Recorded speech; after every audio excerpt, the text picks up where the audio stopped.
मागील व्हिडिओमध्ये आपण श्रीवर्धन आणि श्रीवर्धन बीच बद्दल पाहिले। आज आपण पेशवे स्मारक आणि श्रीवर्धनमधील काही पुरातन मंदिरे आहेत ती कव्हर करणार आहोत। तर माझा हा व्लॉग तुम्ही अगदी शेवटपर्यंत पहा। माझा चॅनल तुम्ही सबस्क्राइब केलं नसेल तर कृपया सबस्क्राइब करा। बाळाजी विश्वनाथ भट यांचा जन्म 1662 मध्ये श्रीवर्धनमध्ये झाला आणि त्यांचा मृत्यू 2 एप्रिल 1720 मध्ये सासवड पुणे जिल्ह्यात झाला। बाळाजी विश्वनाथ भट देशमुख किंवा पेशवे बाळाजी विश्वनाथ हे मराठी साम्राज्याचे पहिले पेशवे पंतप्रधान होते। त्यांनी पेशवापदाचे महत्त्व वाढवले व ते पुढे त्यांच्या वंशजांकडे गेले। या अर्थास बाळाजीस पेशवाईच्या संस्थापक असे म्हटले जाते। त्याकडे श्रीवर्धनची देशमुखी होती। वयाच्या 10व्या-12व्या वर्षी बर्वे घराण्यातील राधाबाई यांच्याही त्यांचा विवाह झाला। पेशवे स्मारक पाहून झाल्याच्या नंतर आम्ही नारायणपाकाडीतील लक्ष्मीनारायण मंदिरात गेलो। हे मंदिर पेशवेकालीन आहे।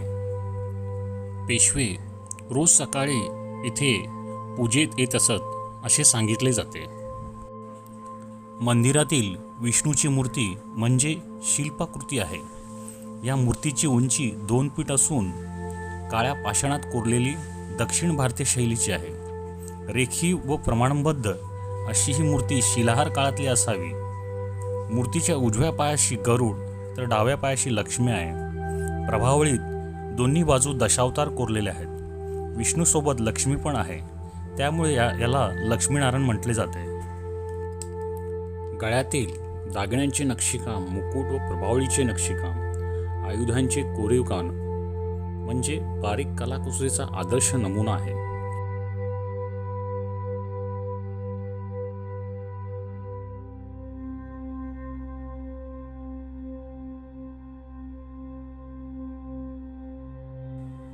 लक्ष्मीनारायण मंदिर पाहून झाल्याच्या नंतर आम्ही सोमजाई मंदिरात गेलो। सोमजाई मंदिर हे श्रीवर्धनमधील एक प्राचीन मंदिर आहे। असे सांगितले जाते की अगस्त्य मुनींनी सोमजाईची स्थापना केली आहे। तसेच सोमजाई श्रीवर्धनची ग्रामदेवता आहे। या मंदिराचे जीर्णोद्धार पेशव्यांनी 250 वर्षापूर्वी केले आहे। येथील कोरीवकाम व जुन्या काळातील समया बघण्यासारख्या असून देवीची सुंदर मूर्ती ही प्राचीन कलाकुसरीचा उत्तम उदाहरण आहे।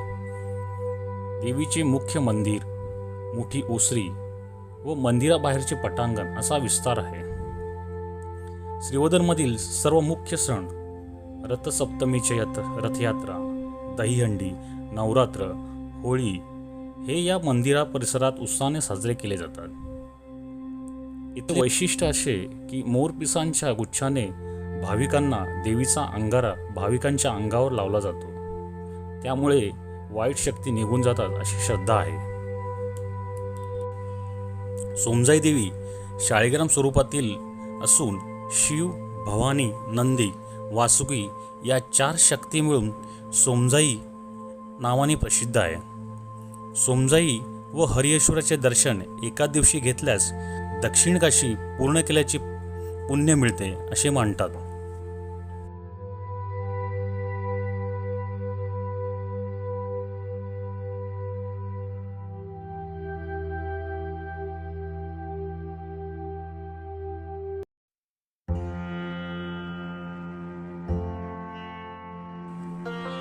सोमजाई देवी मंदिर पाहून झाल्याच्या नंतर आम्ही जीवने बंदराकडे असलेले जीवनेश्वर मंदिर पाहण्यास गेलो। जीवनेश्वर मंदिर ही पेशवेकालीन मंदिर आहे।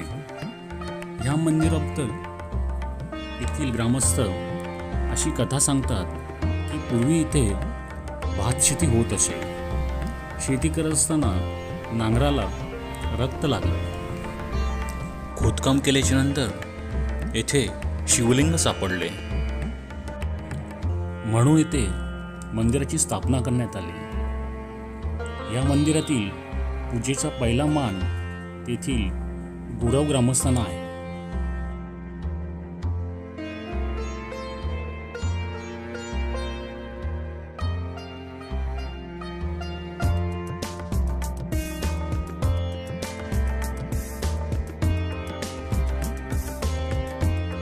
येथे महाशिवरात्र मोठ्या जल्लोषात साजरी केली जाते. मंदिरात 10-12 दिवस मोठा भंडारा असतो.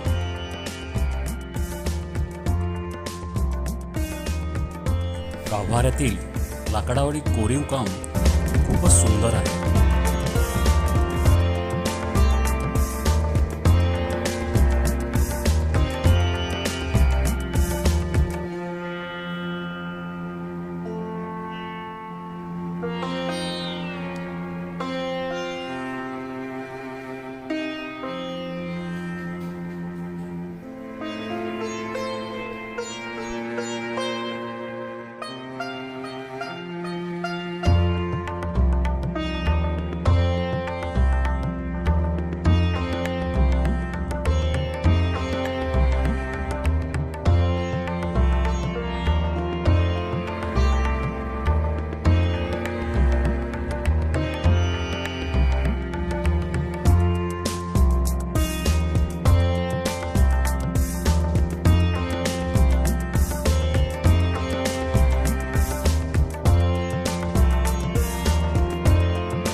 जीवनेश्वर मंदिर बघून झाल्याच्या नंतर आम्ही कुसुमादेवी मंदिर पाहण्यास निघालो.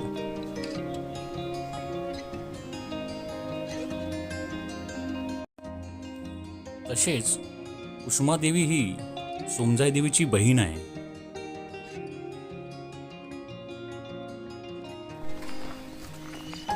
हे मंदिर गावापासून लांब डोंगरात झाडांच्या हिरव्या छायेत वसलेलं आहे.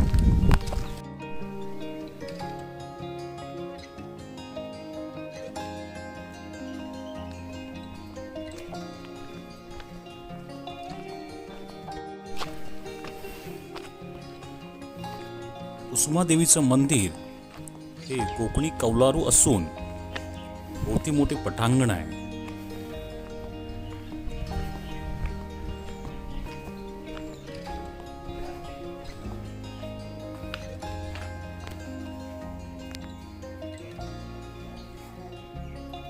कुसुमादेवी ही चतुर्भुज महासरस्वती, अष्टभुजा महालक्ष्मी आणि चतुर्भुज महाकाली या तिन्ही शक्ती एकत्र येऊन महाकुसुमादेवी हे स्थान निर्माण झाले आहे. ह्या सर्व मूर्ती काळ्या पाषाणातील असून प्रत्येकाची उंची सुमारे 1.5 ते 2 फूट आहे. कुसुम म्हणजे फूल, जंगलातील फुलांच्या सहवासातील देवता म्हणून याचे नाव कुसुमादेवी असावे. हे स्थान पांडवकालीन असल्याचे म्हटले जाते. निसर्ग सायक्लॉन किती भयानक होता त्याचा एक उत्तम नमुना आहे.